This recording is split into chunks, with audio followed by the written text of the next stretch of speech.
ଦିଥର ନୁହଁ ମାନେ 8-9 ଥର ଏମିତି କରିଛି। ମୋ ପାଖରେ ସବୁ ପ୍ରମାଣ ବି ଅଛି। ଭିଡିଓ ମାମା ରଖିକି ବି ସେ କିଛି କରୁନି। ମାମା କହୁଛି ମତେ ରଖିଛି ମାନେ ତୋ ସହ ସେ ଯାହା ନାହିଁ ତାହା କରିବ। ସେ ମତେ ଜୋର ଜବରଦସ୍ତ ମୋ ସହ ମାନେ ଖରାପ କାମ କରିବା ପାଇଁ ଚେଷ୍ଟା କରୁଥିଲା, କରିଛି ମଧ୍ୟ। ନା ଐଶ୍ୱର୍ଯ୍ୟା ନାୟକ, ବାବା ସୌମ୍ୟରଞ୍ଜନ ନାୟକ, ଲିନା ପାଢୀ ମମିଙ୍କ ନାଁ ହେଲା। ଗତକାଲି ରାତିରେ ମୁଁ ଘରେ ଥିଲାବେଳେ ମାମା 5ଟା-6ଟା ଟୋକାଙ୍କୁ ଡାକିକି ଘର ପୁରେଇକି ମଦ ଫଦ ପିଆ ପିଇ କରିଲା ହେଲା। ମୁଁ ତାପରେ ମତେ କହିଲା ତୁ ଯା ସେମାନଙ୍କ ସହ ଖରାପ କାମ କରିବୁ। ମୁଁ ଯେତେବେଳେ ମନା କଲି ମତେ ବାଡିଆ ପିଟା କଲେ ହେଲା। ତାପରେ ଆଗରୁ ବି ମୁଁ ଯେତେବେଳେ ଛୋଟଟେ ହେଇଥିଲି ସେ ଯାହାକୁ ପାଖେଇ ରଖିଛନ୍ତି ଯୋଉ ଜଗନ୍ନାଥ ବାରିକ, ସେ ବାରମ୍ବାର ମୋ ସହ ଏମିତି ଖରାପ କାମ କରୁଛି। ମୋ ମମି ଜାଣିକି ବି ସେ କିଛି କହୁନି। ଠିକ ମୁଁ ତାକୁ ରଖିବି, ତୁ ମରିଗଲେ ମୋର କିଛି କହିବାର ନାହିଁ ହେଲା। କିନ୍ତୁ ସିଏ ମୋ ଜୀବନ, ମୁଁ ତାକୁ ରଖିବି ହେଲା। ଯେହେତୁ ସେ ମତେ ରଖିଛି, ତୋ ପାଖରେ ଯାହା ବି କରିବ ତୁ କିଛି କହିବୁନି କି ମୁଁ କିଛି କହିବିନି ହେଲା।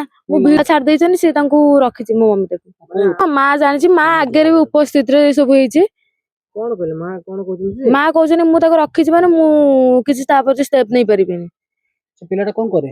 ସେ ପିଲାଟା ଡ୍ରାଇଭିଂ କରୁଛି। ତମ ଗାଡି ଚଲାଏ? ନାଇଁ ନାଇଁ, ଆମ ଘରେ ନୁହଁ, ସେ ଗୋଟେ ଅଲଗା ଗାଡି ଚଲାଉଛି। ଯାଇକି ଏବେ FIR କରିକି ଆସିଛି।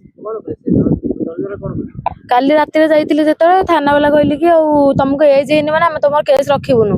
ତାପରେ ମହିଳା ଥାନା ଯାଇଥିଲି, ମହିଳା ଥାନା ବାଲା କହିଲି କି ଏଜ ହେଇନି ମାନେ ତମେ ଯାଅ, ସେ କେସ୍ ରଖିବେ।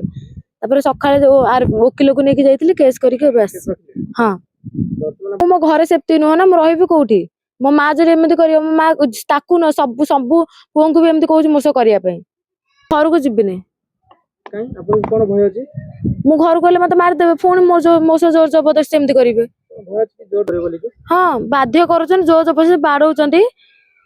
ଆପଣ କଣ ଚାହୁଁଛନ୍ତି? ମୁଁ ଚାହୁଁଛି କି ସେ 2 ଜଣ ଆରେଷ୍ଟ ହୁଅନ୍ତୁ ବୋଲି। ଜଗନ୍ନାଥ ବାରିକ ଆଉ ମୋ ମମି। ଗୋଟେ ପୁଅଟାକୁ ରଖିଛନ୍ତି ଜଗନ୍ନାଥ ବାରିକ, ସେ ବାରମ୍ବାର ମୋ ସହ ଖରାପ ବ୍ୟବହାର କରୁଛି ହେଲା। ମନା କଲା ପରେ ବି ସେ ଖରାପ ବ୍ୟବହାର କରୁଛି ହେଲା। ଜଗନ୍ନାଥ ବାରିକ ଜବରଦସ୍ତ ମୋ ସହ ମାନେ ଖରାପ କାମ କରିବା ପାଇଁ ଚେଷ୍ଟା କରୁଥିଲା, କରିଛି ମଧ୍ୟ ହେଲା। ସେ ଭିଡିଓ ମାମା ରଖିକି ବି ସେ କିଛି କରୁନି। ମାମା କହୁଛି ମତେ ରଖିଛି ମାନେ ତୋ ସହ ସେ ଯାହା ନାହିଁ ତାହା କରିବ। ମୁଁ ତ କହିବିନି, ସେ କହୁଛି ତାକୁ ତତେ ଛାଡିଦେଇ ପଛେ ତାକୁ ଛାଡି ପାରିବିନି। ମୁଁ ଚାହୁଁଛି କି ସେ ଜଗନ୍ନାଥ ବାରିକ ଆଉ ମୋ ମମି ଆରେଷ୍ଟ ହଉ ବୋଲି।